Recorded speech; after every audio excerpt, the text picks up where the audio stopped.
Timbalan pangibadah. Ngucap syukur dumateng Pangeran Yehuwa kanthi kekidungan punika prayogi.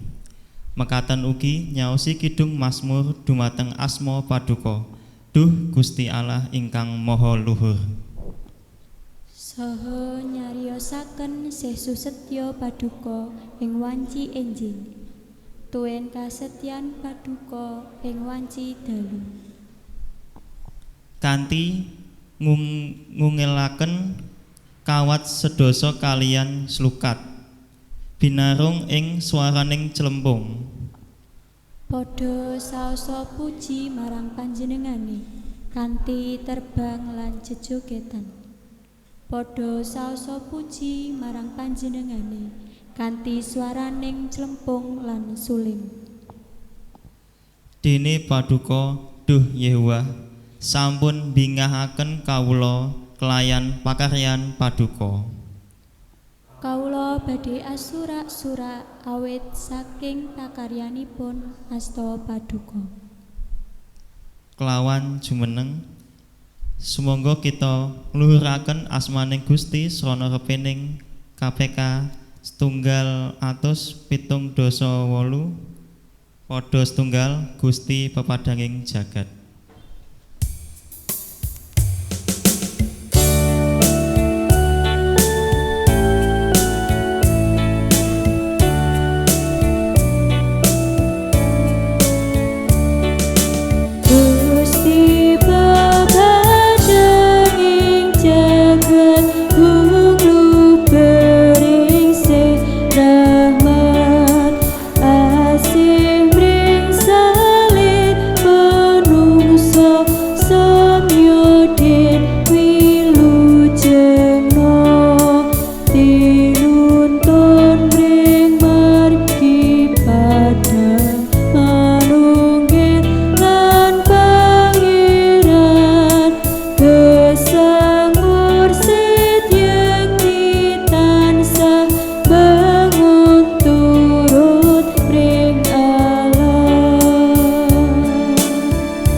Sumangga pangibadah menika kita sengker kanthi pengaken mekaten. Pitulungan kita menika pinangkanipun saking Yehuwa Allah ingkang nitahaken langit lan bumi.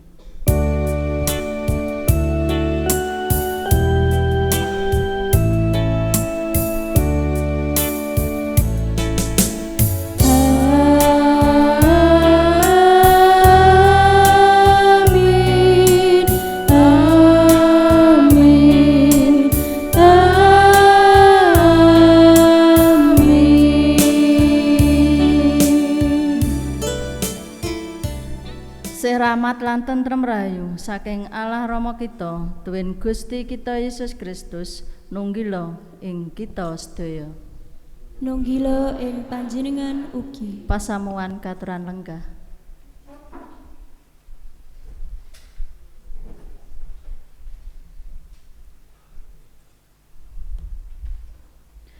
Umatipun Gusti Allah ingkang kinasih, wiwitan mila katitahaken Gusti Allah nimbali menungsa kakersakaken ngolah saha ngreksa sagung dumadi. Timbalan ngolah tuwin ngreksa punika wonten ing wewengkonipun sesambetaning pasedherekan. Jagat menika sanes objek ingkang saged dipun keruk, ananging mitra ingkang kedah dipun rimat saha dipun urmati. Sagunging dumados kalebet jagat ugi manungsa pinangkanipun saking Gusti Allah sang karya jagat. Pramila kapitadosan kita dumateng Gusti Allah boten namung bab kasetyaning pribadi lumantar pangibadah tuwin tata upacara agami. Kasetyan ingkang ugi perlu dipun wujudaken wonten ing rumaosing manah kangge boten kangge serakah nganti ngeruk saha ngrisak jagat menika. saha kakendelan kangge makarya kanthi nyata ngrimati sagunging titahipun Gusti. Mekaten dawuhipun Gusti ingkang sinerat wonten ing kitab Purwaning dumadi kalih ayatipun gangsal 11 dumugi 17 kalajengaken Purwaning dumadi 3 ayatipun 1 dumugi 7. Mekaten pangandikanipun Gusti. Sang Hyang Allah mundhut manungsa mau kapapanake ana ing patamanan Eden kakarsakake ngolah lan ngreksa. Sarta Sang Hyang Allah banjur paring dawuh marang manungsa mangkene. Sawarnane wong wit-witan ing patamanan iki kena sira pangan ing sak senengira. Nanging wit pangawruhing becik lan ala iku wae aja sira pangan. Dene menungsa samangsa sira mangan wae mesti sira bakal mati. Kalajengaken bab 3 ayatipun 7 setunggal dumugi 7. Ana dene ula iku kang njulik dhewe ing antarane saking kewan daratan karyane Sang Hyang Allah. Mangka iku celathu marang wong wadon mau. Temtunipun Gusti Allah paring dawuh dhateng sampeyan. Sira aja mangan woh sarupane wit-witan ing patamanan iki. Rak inggih to pangucape wong wadon marang si ula. Wohe wit-witan ing patamanan iki kabeh kena wae dak pangan.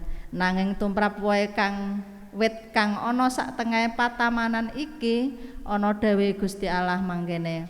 Aja sira pangan, malah demok wae supaya sira aja padha mati. Nanging seula celathu bareng marang wong wadon mau. Boten-botenipun sampeyan sami pejah, ananging Gusti Allah mirsa samangsa sampeyan nedha woing wit punika sampeyan badhe kaparingan awasing paningal temah dados sami kalian Gusti Allah saged nyumrepi ingkang sae lan ingkang awon. Wong wadon mau nuli weruh yen wit iku becik kanggo pangan lan katon nengsemake lan maneh wit iku minginake awit bisa ngolahake kapinteran tumuli metil wohe lan mangan kang lanang kang uga ana ing kono iya diwenehi lan iya banjur mangan. Ing kono mripate wong loro mau padha kebuka temahan padha sumurep yen uda mulane tumuli padha gandeng-gandeng godhong anjir kagawe awer-awer.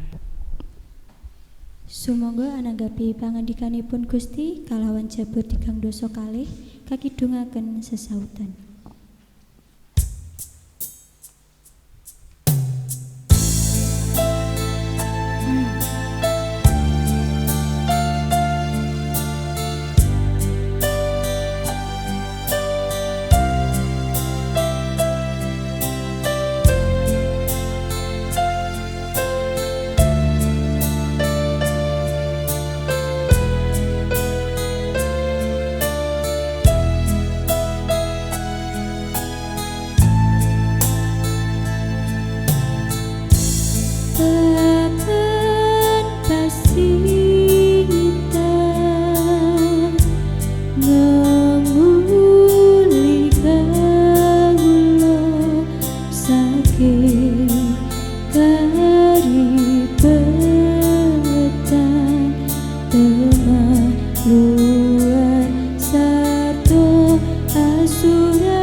sarta kang atine ora kadunung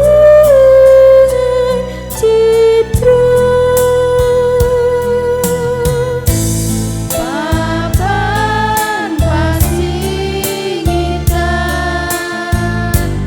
ngemuli kawula saking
dosa.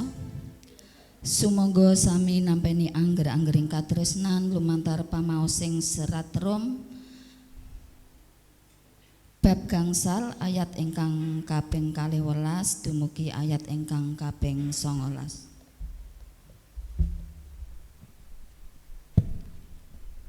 Mekaten suraosipun. Bapa Adam lan Sang Kristus. Mulane padha kaya tekana dosa ing jagat jalaran saka wong siji sarta tekane pati marga saka dosa mau. Mangkono sipati iya wis njrambahi marang wong kabeh jalaran wong kabeh mau wis padha gawe dosa. Sebab sadurunge ana angger-anggering Taurat ing jagat wis ana dosa. Nanging dosa mau ora kaetung menawa ora ana angger-anggering Taurat.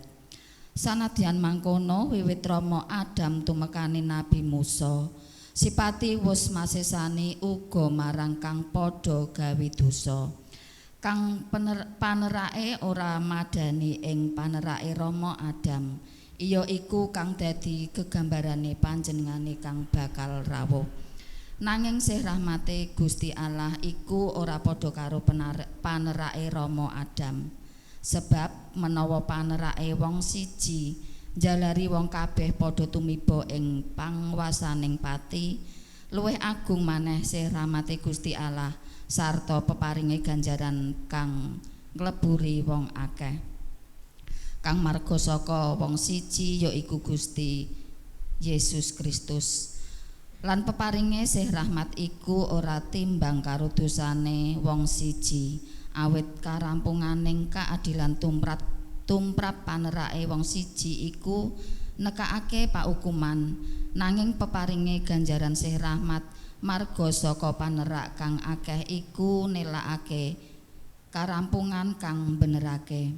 Sebab yen marga saka panerake wong siji sipati wis masesa marga saka wong siji iku mendahana maneh wong kang wis padha nampani kaluperaning sih rahmat sarta ganjaran kabeneran mesti bakal urip lan masesa merga dening wong siji yaiku Gusti Yesus Kristus. Dadine padha kaya panerake siji nekakake paukuman marang wong kabeh. Mangkono uga tumindak ing kabeneran siji jalari wong kabeh padha kabenerake dadi lan uripe.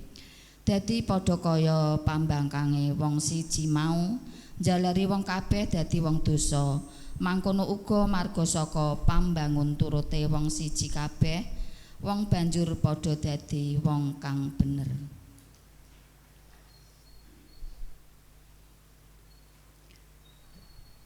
Para mitranipun Sang Kristus ingkang kinasih, kawula ngrumaosi menawi kawula dereng saged netepi kanthi sampurna sabdaning Gusti ing gesang padintenan kawula. Sakmangke dumugi wekdalipun kanthi tumemen kawula sowan ing ngarsanipun Gusti Allah ngakeni saha nelangsani miwah nyuwun rahmating pangapuntenipun Gusti. Sumangga ndedonga secara pribadi dumateng Gusti Allah. Sidhem sawetawis paring wekdal pandonga secara pribadi saklajengipun nutup pandonga. Sumangga.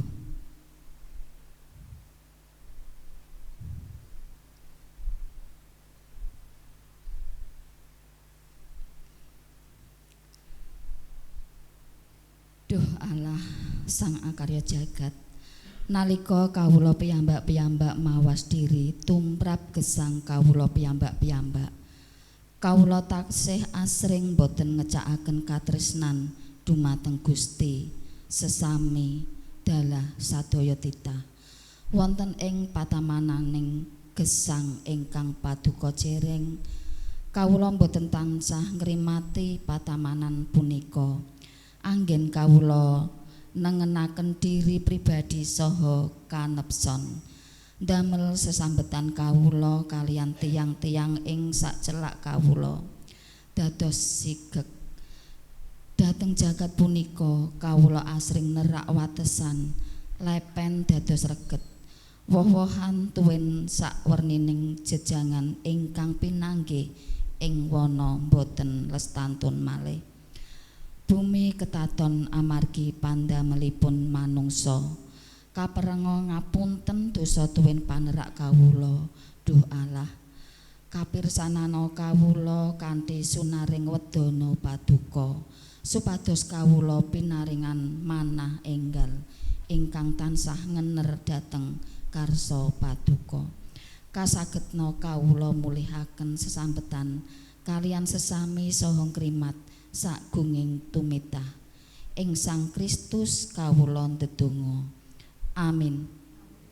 Sumangga nelangsani dosa sepisan malih srana repining Kidung Pasaman Kristen angka 50 padha ingkang kaping 1 kalih. Kula keduwung.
Pawartos sih rahmat.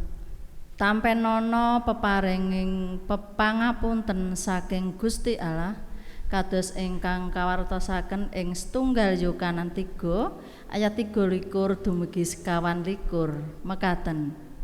Ana dene pepakone iku yaiku supaya kita padha percaya marang asmane Gusti Yesus Kristus Kang Putra lan supaya padha tresna-tresnana cocok karo pepakon kang kadhawuhake dening Sang Kristus marang kita. Dene sapa kang netepi saking pepakone iku dumunung ana ing Allah lan Gusti Allah ana ing wong iku. Lan ya mangkono iku anggon kita padha sumurup yen Gusti Allah dumunung ana ing kita yaiku roh kang wis diparingake marang kita. Mekaten pawartos rahmatipun Gusti. Puji syukur kunjuk Gusti Allah. Semoga kita paring salam tentrem rahayu dumateng sedherek kita kanthi ngucap salam tentrem rahayu. Salam tentrem rahayu. Salam tentrem rahayu. Semoga kita sami nyanggemi gesang salabeting ing sih rahmatipun Gusti. Kelawan ngrepakaken kidung pasaman Kristen 29 padha setunggalan kalih kamulyaning Gusti. Padha ingkang kaping kalih kakidungaken kelawan jumeneng.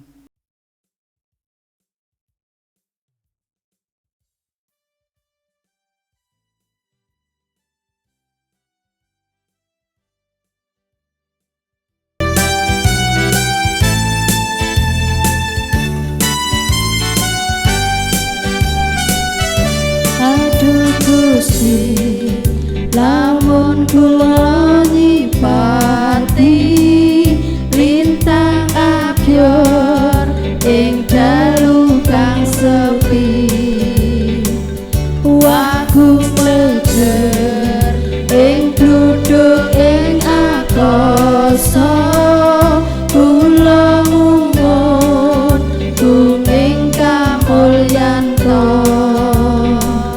nyawa kula sumya sempurna yakti Allah Maha Kuasa nyawa kula sumya sempuji yakti Allah Maha Kuasa. Katuran jumeneng.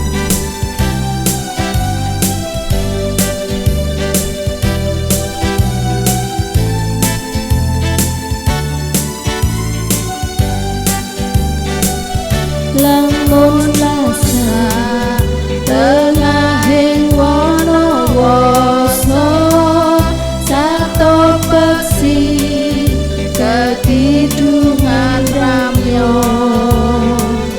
wonten ngarit dalaing adi ugi regumelan sesawangan adi nyawa kula sumya sempurna yakti Allah Maha Kuasa nyawa kula sumya sempuji yakti Allah Maha Kuasa.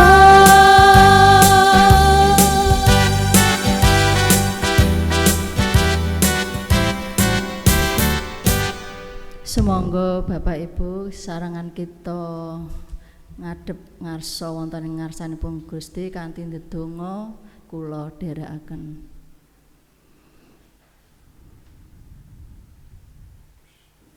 Kanthi andhaping ngasremanah kawula Duh Gusti,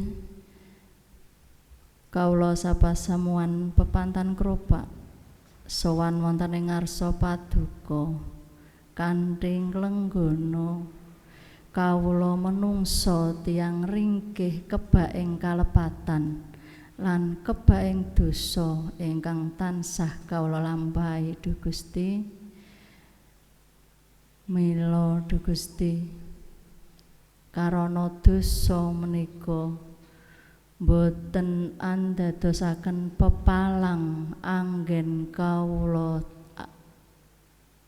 caos syukur dumateng paduka awit katresnan paduka ingkang tansah kawula tampi lan ing siang menika Duh Gusti kawula sak pasamuan warga pepantan kropak sareng-sareng awit raos syukur kawula dumateng paduka awit pangreh paduka dumateng kawula siang lan ratri tansah kawula raosaken sae menika kesarasan badan Sae menika rejeki ingkang tansah kawula raosaken.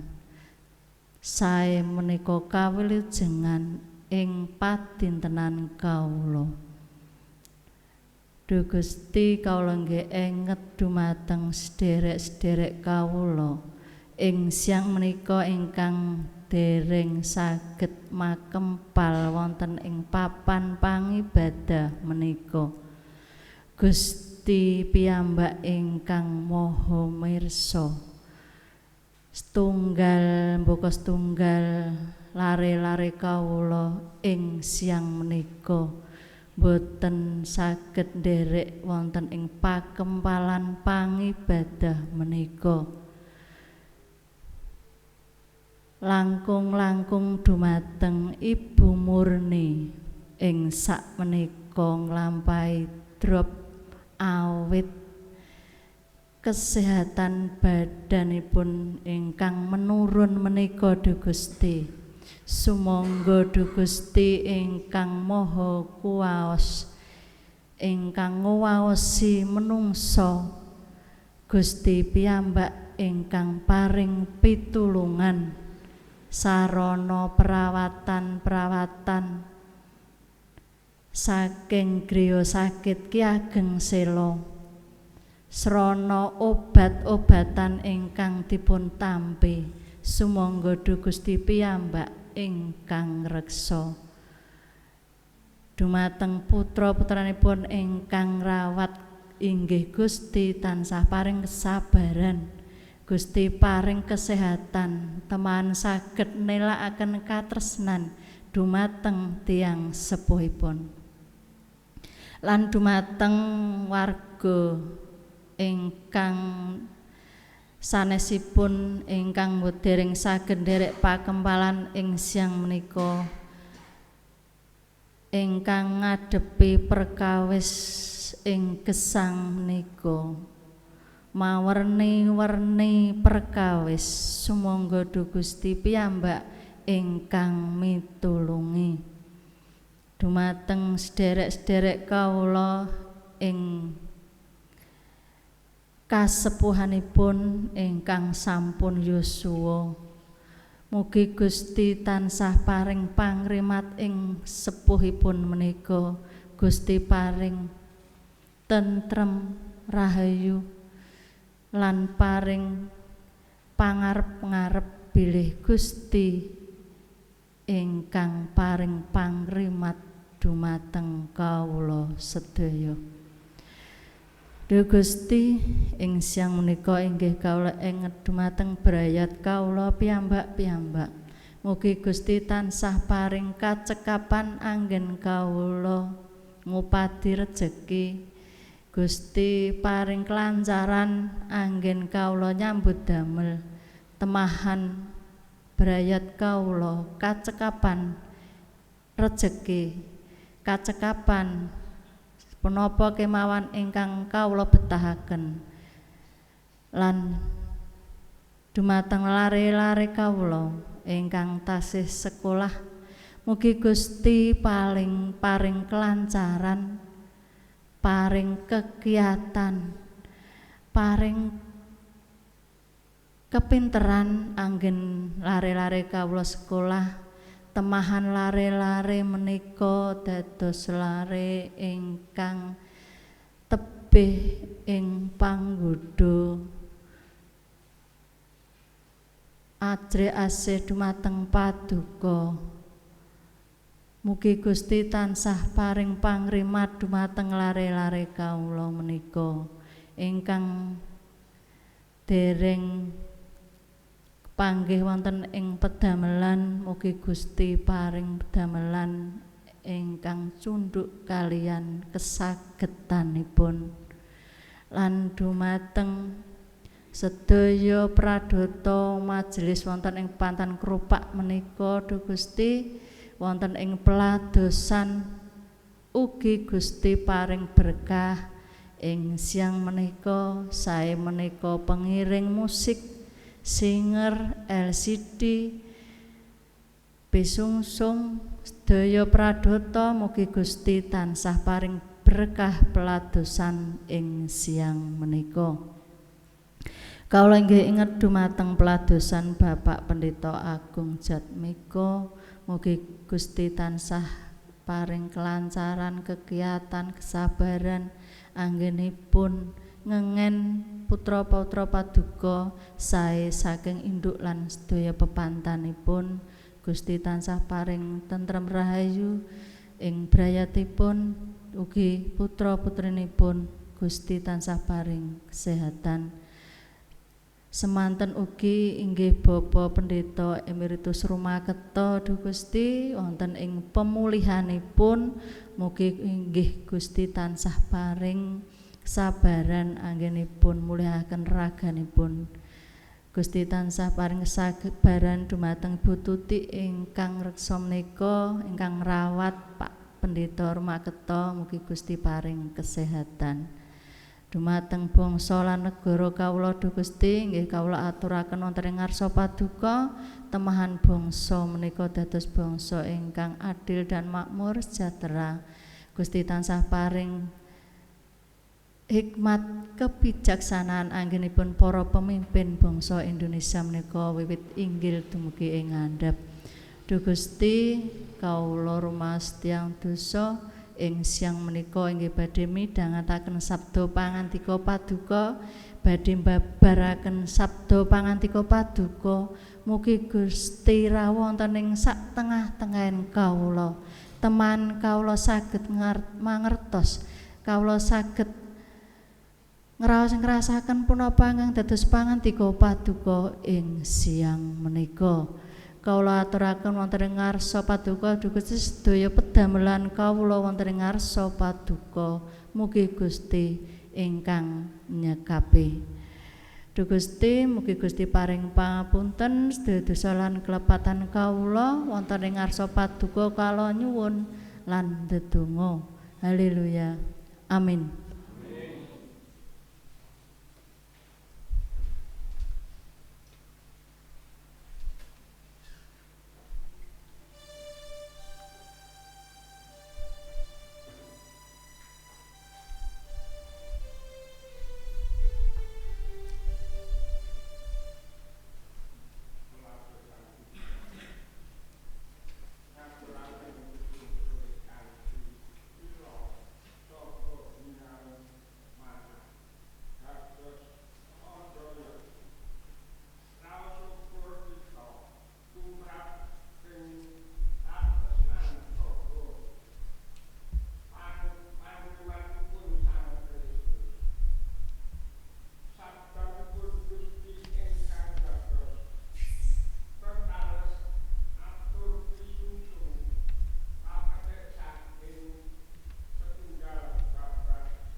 Sumangga Bapak Ibu pangandika ing siang menika saderengipun kita midhangaken sabda pangandika paduka kita landhesaken wonten ing pangandikanipun Gusti saking maos Injil Matius sekawan ayatipun setunggal dumugi 11. Sumangga kita waos kanthi sesautan. Matius sekawan ayat setunggal dumugi 11. Gusti Yesus kagodha dening iblis. Sawise mangkono Gusti Yesus katuntun dening Roh menyang ing ora-ora samun supaya kagodha dening iblis. Salebare siang 40 dina 40 bengi wekasan gerapan. Juru panggodha banjur sowan ing ngarsane sarta munjuk mangkene, menawi panjenengan putraning Allah, sumangga sela-sela punika panjenengan sabdakaken dados roti. Nanging Gusti Yesus paring langsulan pangandikane. Ana tulisan mangkene, uripe manungsa iku ora mung saka roti wae, nanging saka sakabehing sabda kang miyos saka ing lesaning Allah. Iblis tumuli nggawa Gusti Yesus menyang kutha suci lan dijumenengake ana ing dhuwur payone pedalaman suci. Banjur ngunjuk mangkene, menawi panjenengan Allah, sumangga kula aturi anjlok mangandhap. Awit wonten seratan makaten, Pangeran bakal ndhawuhi para malaikate tumrap sira, sarta sira bakal ditadhahi ing tangane, supaya sikilira aja nganti kesandung ing watu. Pangandikane Gusti Yesus, ana maneh tulisan mangkene, sira aja nyoba Pangeran Allah ira. Gusti Yesus banjur digawa iblis maneh munggah ing gunung kang dhuwur banget, lan diaturi mirsani sakehe krajan ing donya dalasan kamulyane.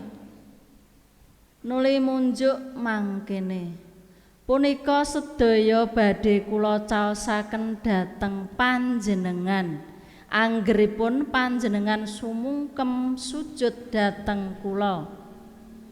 Ing kono Gusti Yesus banjur ngandika marang iblis, "Wis lunga setan, sebab ana tulisan mangkene, Pangeran Allahira kang kudu sira sembah, lan panjenengane piyambak kang kudu sira abekteni." Iblis banjur lengser saka ing ngarsane Gusti Yesus. Lah ing kono tumuli ana malaikat-malaikat kang padha sowan lan ngladosi panjenengane. Ingkang rahayu inggih punika tiyang ingkang mirengaken pangandikanipun Gusti lan dipun gatosaken. Hosiana.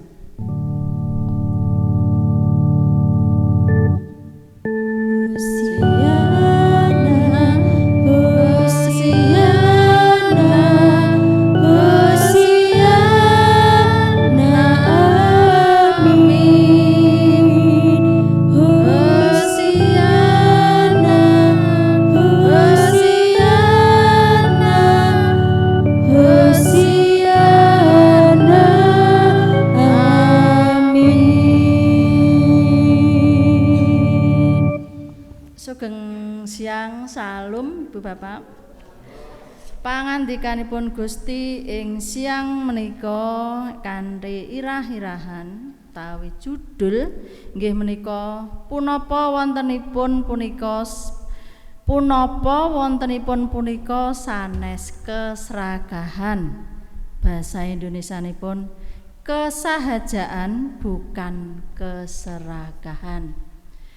Bapak Ibu lan adik-adik ingkang dipun tresnani dening Gusti, kita asring mireng wonten ing padintenan kita tiyang dipun wastani tiyang kasil ing gesangipun menika. Nalikanipun gesang menika saged ngoyak sarta kregem sak kathah-kathahipun. Sae menika bondo, sae menika panguwaos, sae menika kalenggahan.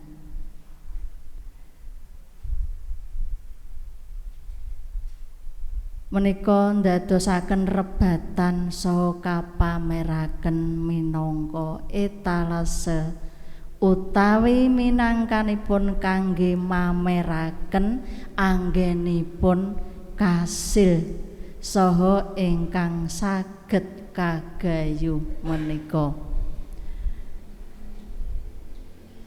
Kita ing gesang menika tiyang dipun wastani tiyang kasil sepindah maneh inggih menika tiyang ingkang gadah kathah kagungan sae menika arta punapa dene bondo. Wonten ing gesang menika tiyang menika berlomba-lomba ing gesangipun menika golek sak kathah-kathahe arta, sak kathah-kathahe bondo. Kathah tiyang ingkang saking ngoyake bondo, ngoyake arta menika supe sinten ingkang nyiptakaken, ingkang ngrimati gesang kita. Bapak Ibu ingkang dipun tresnani dening Gusti, jagat menika saya risak.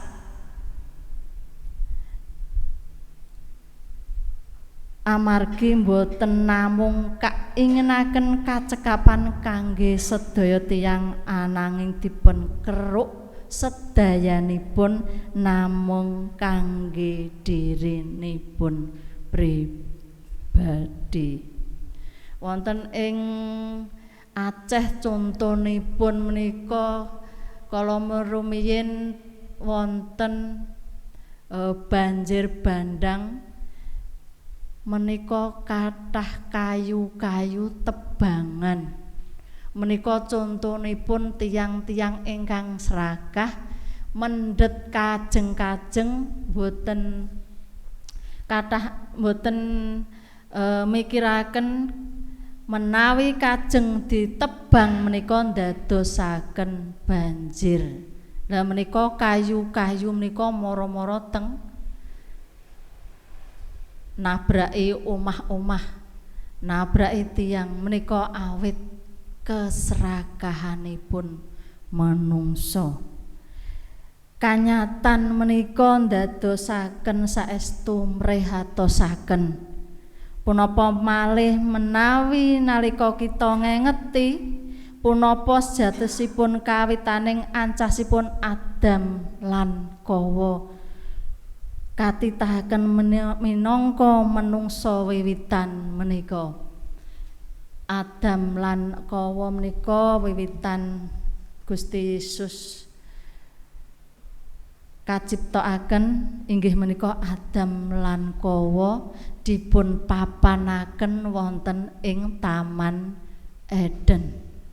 Gusti Yesus meling bilih taman menika dipun reksa, dipun olah kemawon. Ananging boten diparingake nguwasai taman menika. Cariyos gampilipun inggih menika Adam lan Kawa menika kegodha dening iblis. Iblis menika dateng wonten ing Adam lan Kawa bilih uwah sing dipangan lan ora, sing dipangan iki, sing boten dipangan iki, sing nang tengah-tengahing taman menika.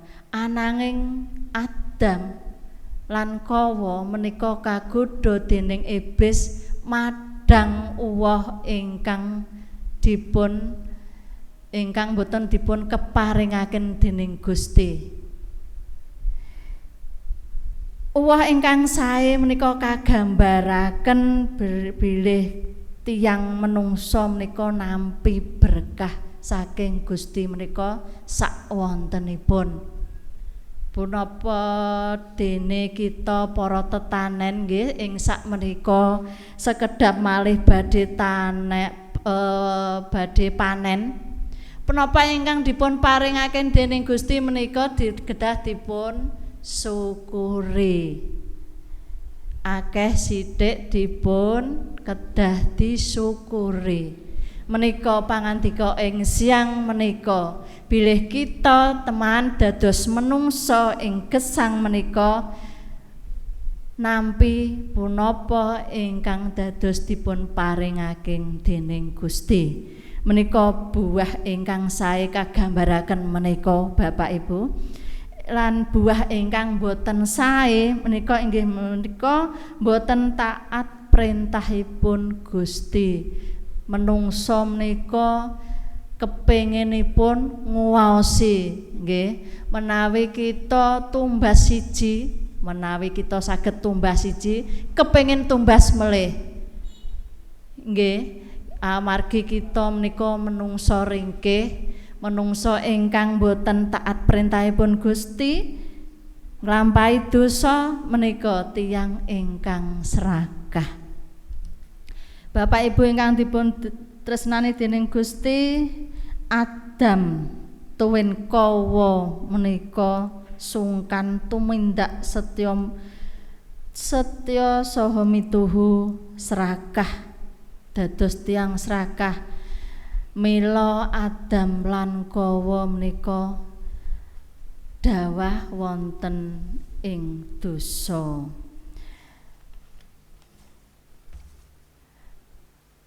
Tumindak kados dening Gusti ugi nate nular Sang Prabu Daud. Bapak Ibu mungkin nate mireng bilih Prabu Daud menika raja ingkang misuwur, raja ingkang tansah miturut napa ingkang dipun kersakaken dening Gusti, miturut perintahipun Gusti. Awit Prabu Daud menika dados raja ingkang misuwur ing kala sak menika. Prabu Daud menika saged nunggilaken 12 suku, 12 welar taler Israel ingkang sumebar dados satunggaling bangsa ingkang nyawiji. Prabu Daud menika ndadosaken 12 suku menika dados tunggal bangsa ingkang nyawiji. Ananging ing sakwingkinging sedaya kasuwur kamisuwuraning prestasinipun menika Sang Prabu Daud inggih nate dawah ing saklebeting dosa. Punapa Bapak Ibu dosanipun Daud? Inggih menika Daud menika mirsani melihat cewek cantik ingkang nami Batseba. Prabu Daud mirsani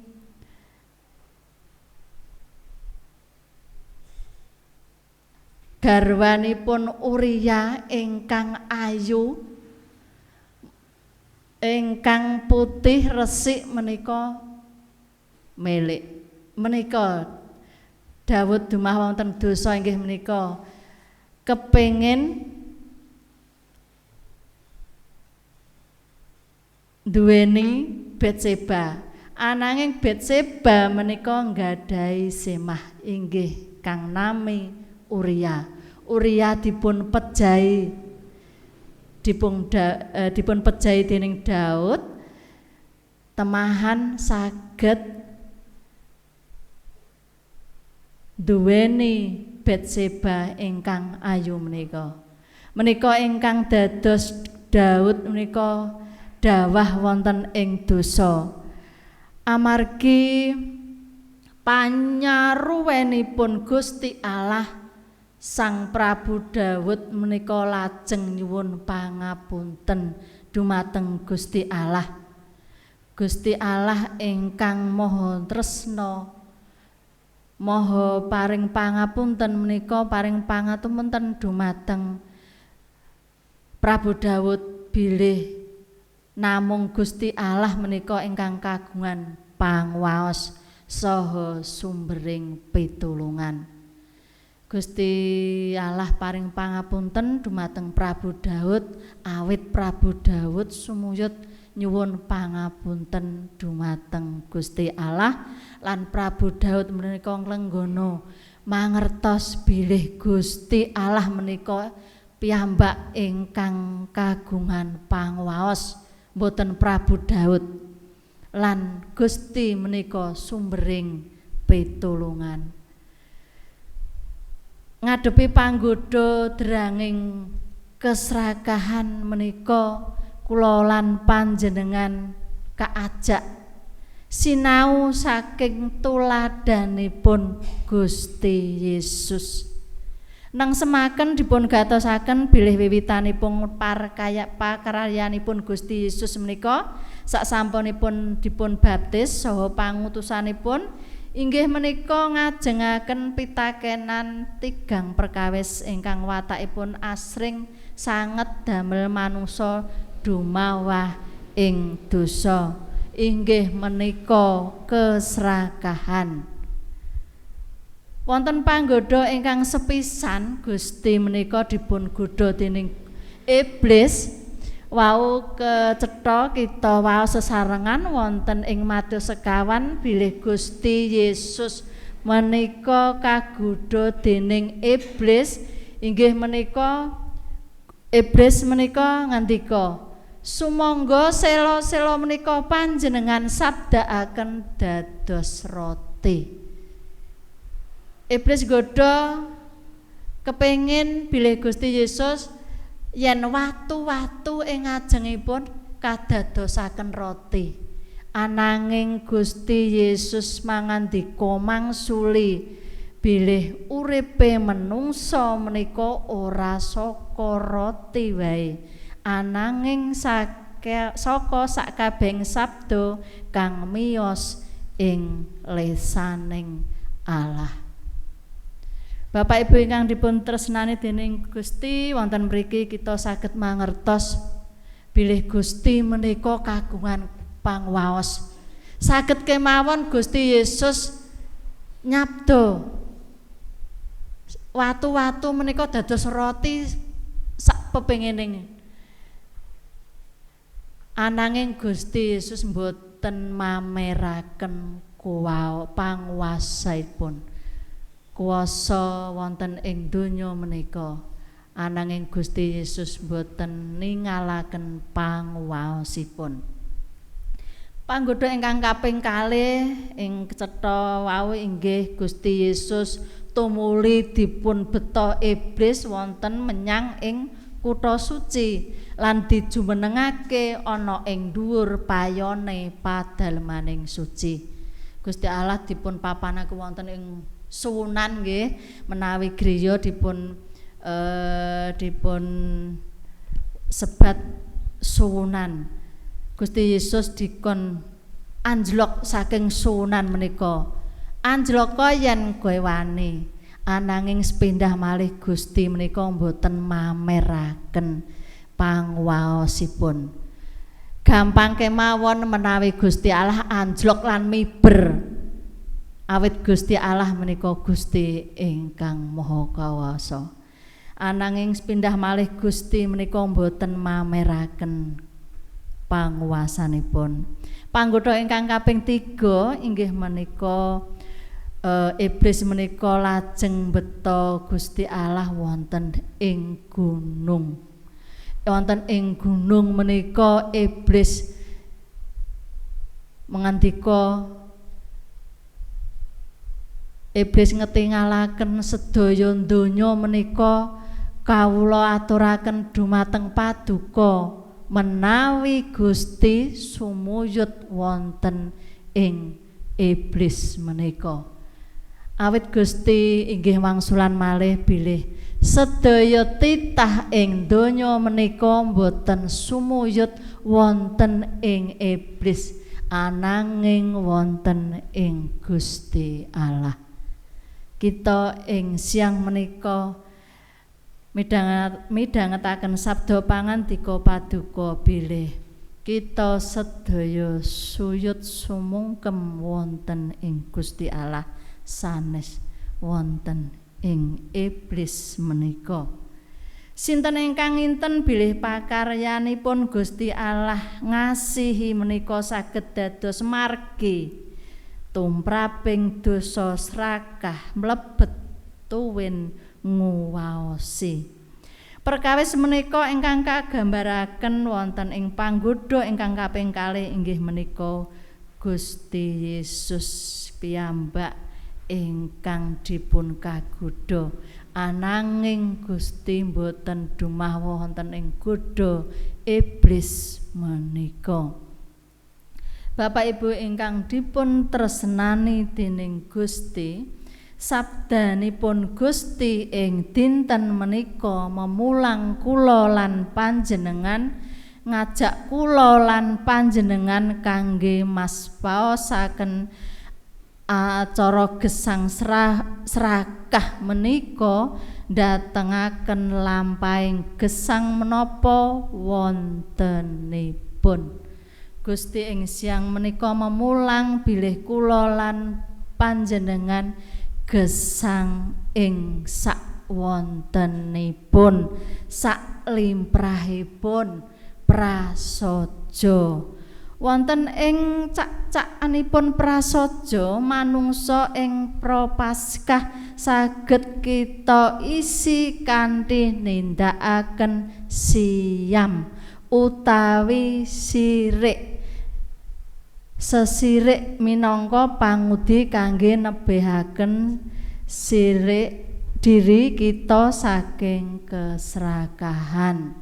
Punapa malih ing prapaskah menika kita diajak poso sitawi siyam.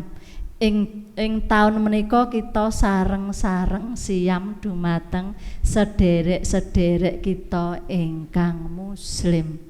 Ananging poso utawi sirik kita kaliyan tiyang sederek kita muslim menika benten. Bapak Ibu ingkang kinasih ing wekdal-wekdal siyam menika siang menika menawi kita biasanipun dahar sedina ping 3 nggih Bapak Ibu. Mila kita kirangi saged kaping kalih, saged kaping setunggal dipun wareki. Sanesipun kita saged madang ingkang ringan-ringan kemawon. Menawi dereng saged kita kirangi madange kita. Menawi sakderengipun kita madang sak 3 entong, sekawan entong, kita kirangi saged sak entong.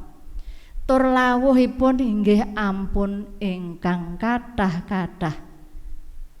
Menawi kita sirik ing mangsa prapaskah menika kok sirik daging menika gampil amargi kula piyambak menawi makan daging menika jarang saged dipun wastani mboten nate menika gampil. Sing ingkang angel menika dipun lampahi menika nggih sing angel-angel kemawon. Menawi kita gorengan kita sedina mangan 5, kita gorenganipun kita kirangi. Kita menawi mboten gorengan ingguh dipun godhog kemawon. Menika dipun wastani poso lan sirik. Menika wajib, ingkang wajib poso menika sejatosipun Rabu Abu kala wingi kalian benjang Jumat Agung menika ingkang wajib. Poso mboten gados sederek-sederek muslim kita sahur buka mboten. Kita mboten enten sahur buka. Panjenengan atur kiyambak jamipun menawi kepengin jam 7 dahar, mangke jam 5 dahar saged. Ananging dipun kirangi. Kita minum air putih saged. Terserah panjenengan ingkang ngatur panjenengan piyambak. Menika intinipun prapaskah menika. Lan gesang menapa wontenipun saged dipun unjukaken asipat katindakaken kanthi ngirangi menika barang-barang menawi Bapak Ibu ingkang tasih enom nggih menawi mirsani TikTok barang-barang iki tas iki apik murah ming 30.000 amargi mboten kangge barang-barang mboten migunani menika kita kurangi. Kelampahan wonten kula kiyambak dereng prapaskah. Kula tumbas menika mesin kangge mboten mesin kangge nyuci motor. Kula kelut kalian TikTok. Kangge nyuci motor kersane nek nyuci motor ben gak rekoso. Dugi ngriya menika mboten saged kaginakaken. Menika barang-barang ingkang boten dipun ginakaken lan boten migunani ing mangsa prapaskah menika dipun kirangi. Enten kagodha menika kathah wonten ing HP. Barang-barang apik-apik murah-murah menika ing prapaskah menika sumangga sareng-sareng kita boten kagilut ing panggoda ing barang-barang boten migunani. Menika wonten melih wonten ing mall-mall menika potongan-potongan diskon. Napa malih wonten sekedhap malih wonten Idul Fitri menika kathah potongan. Barang klambi wah potongane 50%, asale 100 dadi 50, apik tak tuku. Menika dadosaken godho menika tansah nglimputi kula lan panjenengan ing saktengahing gempuraning budaya pamer ingkang saya ngrebda ing media sosial menika potongan regi menika mangka sejatipun barang menika rak boten kangge boten dipun betahaken. Sumangga kita sinau ndatengaken cara gesang punapa wontenipun kanthi boten kagodha mameraken kesaenan ingkang sampun kagayuh saha katresnan kita ngaturi pambiyantu tanpa kasebat asmanipun. Menapa malih kita saged menawi gadah rejeki gedhe sumangga kita saged pambiyantu dumateng sederek-sederek kita ingkang betahaken menawi kita badhe pambiyantu iki jenengku iki anu cinge mboten usah mboten dipun pamer-pameraken utawi malih menika ing poso tiyang Kristen kula lan panjenengan nggih mboten usah dipun pamer-pameraken. Ora ngetokno raine kaya ntluntrut ngelen mboten usah. Gusti Yesus paring pitutur bilih menawi panjenengan poso raupa lan ngetingalaken wajah panjenengan pasuryan panjenengan menika kanthi sumringah. Poso menika mboten usah dipun warta-wartaaken. Panjenengan piyambak ingkang mangertos, kula piyambak ingkang mangertos. Mboten usah jibar-jibur. Ing siang menika Gusti nélakaken katresnanipun lewat pangandika ing siang menika Gusti ngengetaken dumateng kula lan panjenengan bilih kita menika dados tiyang ingkang menapa sakwontenipun. Menawi wekdal samangke kita sawektipun pitadosi bilih Gusti kangge mangarsani utawi kagungan wewenang tumrap satunggaling bab sinau nyagetaken gadah daya sanes ngakali nggih Menawi kita badhe kepengin dadi kae ngakali tiyang sanes awit gadah arta ingkang kathah ngakali tiyang sanes menika dipun boten pikantuk dening Gusti. Kadatengan patraping mangarsani ingat kagungan empati mboten kanthi ngajri-ngajri. Ing sak tengahing gempuring keserakahan menika kita tinimbalan kangge wantun nyekapaken diri kanthi berkahipun Gusti. Kita kedah wantun nyekapi diri. Wis sak anane sak urupe entuke kuwi ya kuwi. Kita ing siang menika tinimbalan kangge wantun nyekapi diri kanthi berkahipun Gusti. Berkahipun Gusti panene semono. Ing saktengahing jagat ingkang ribut pados pangaken kita tinimbalan kangge tresnani saha ngladosi tanpa mameraken diri. Awit kita mangertos Bapak Ibu sedaya sae kita pisungsungaken namung dumateng Gusti. Ing saktengahing jagat ingkang dipun jejeli dening kesombongan dadosa pribadi ingkang andhap asor saha demen kekancan. Ing siang menika komplit pangandikanipun Gusti, bilih kita kedah mawas diri, kita kedah punapa wontenipun ingkang dipun paringaken dening Gusti, inggih menika hidup dengan kesahajaan, inggih menika punapa wontenipun punika sanes keserakahan. Gusti berkahi kula lan panjenengan. Amin. Kula paringi wekdal dumateng Bapak Ibu sedaya ingkang badhe ndonga secara pribadi, kula aturi wekdal mangke kula tutup kanthi donga Rama kawula. Sumangga.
Matur nuwun Gusti, awit pangandika paduka ing siang menika nelakaken bilih punapa wontenipun punika sanes keserakahan.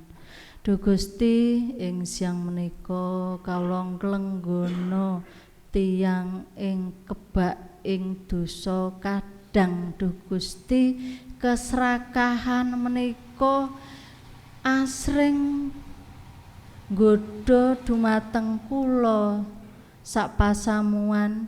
Mila Duh Gusti, ing siang menika mugi Gusti tebihaken kawula saking keserakahan. Awit sedaya berkah paduka menika saking paduka lan kawula tampi punapa ingkang dados berkahipun Gusti. Ing siang menika kawula nglenggono Duh Gusti, kawula tiyang kebak ing dosa, kawula badhe sinau nyinau pangandikanipun Gusti. Bilih gesang menika sedaya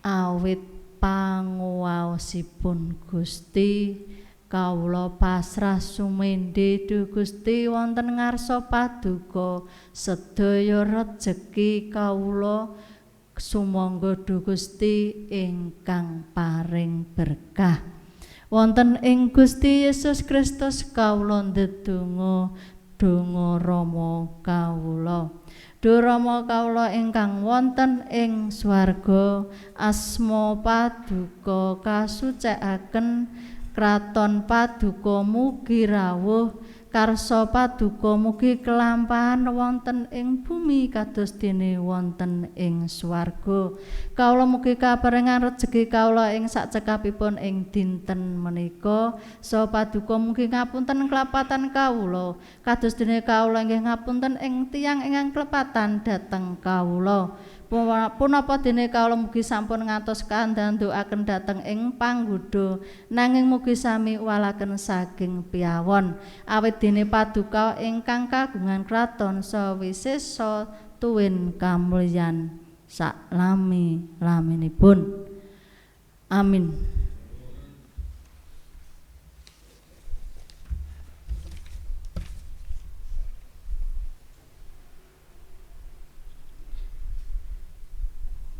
Sumangga sarengan kita ngidungaken kidung pangutusan saking kidung pasaman Kristen 777 padha ingkang setunggal utusaning Gusti pasamuan katuran jumeneng.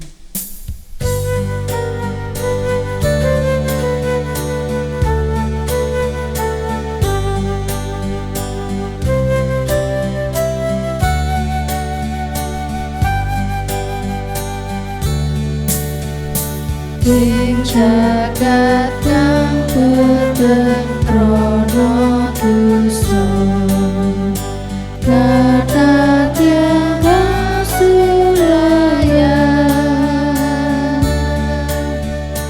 awrat ing panandang mila gresah samya semprah ing mendang sumangga Gusti kagem kawula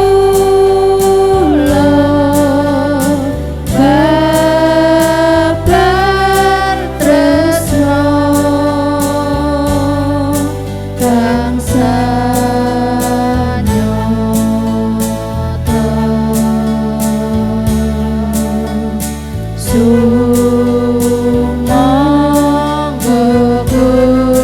Gusti nutus kula tumrakan berkah datang tiang kata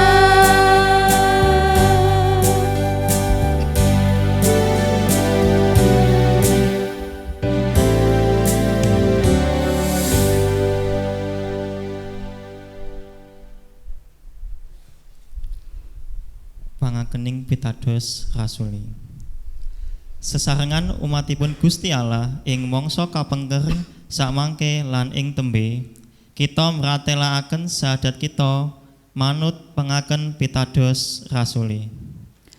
Kawula pitados dhateng Allah Sang Rama ingkang Maha Kawasa ingkang ngitahaken langit kaliyan bumi. Inggih pitados dhateng Yesus Kristus ingkang putra untang-anting Gusti kawula ingkang kabebetaken dening Roh Suci miyos saking prawan Maryam ingkang nandhang sangsara nalikanipun Pilatus kasalib nglampahi seda lajeng kasaraken tumedhak dhateng ing teleng palimengan ing 3 dinten mulai saking antawisipun tiang pejah lajeng semengko dhateng ing swarga pinarak wonten ing tengenipun Allah Sang Rama ingkang Maha Kawasa Saking ngriku nggih badhe rabun ngadili tiyang gesang kalian tiyang pejah.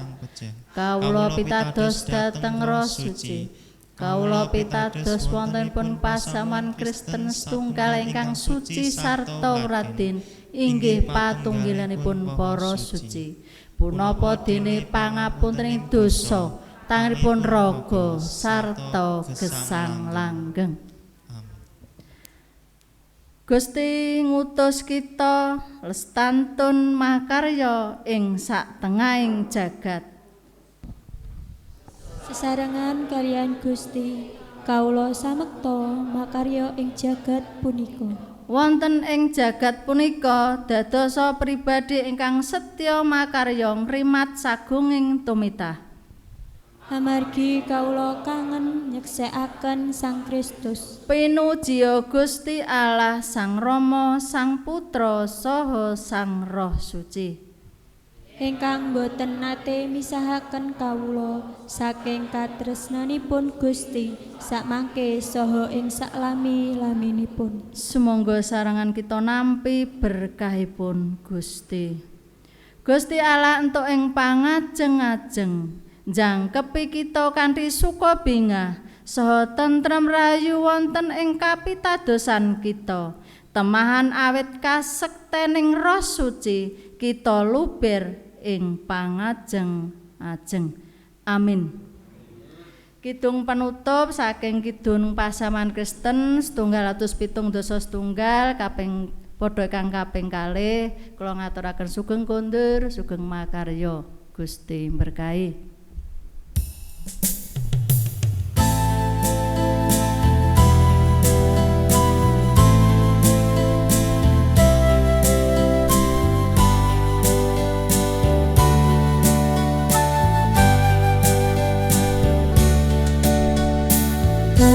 Undang selamatinku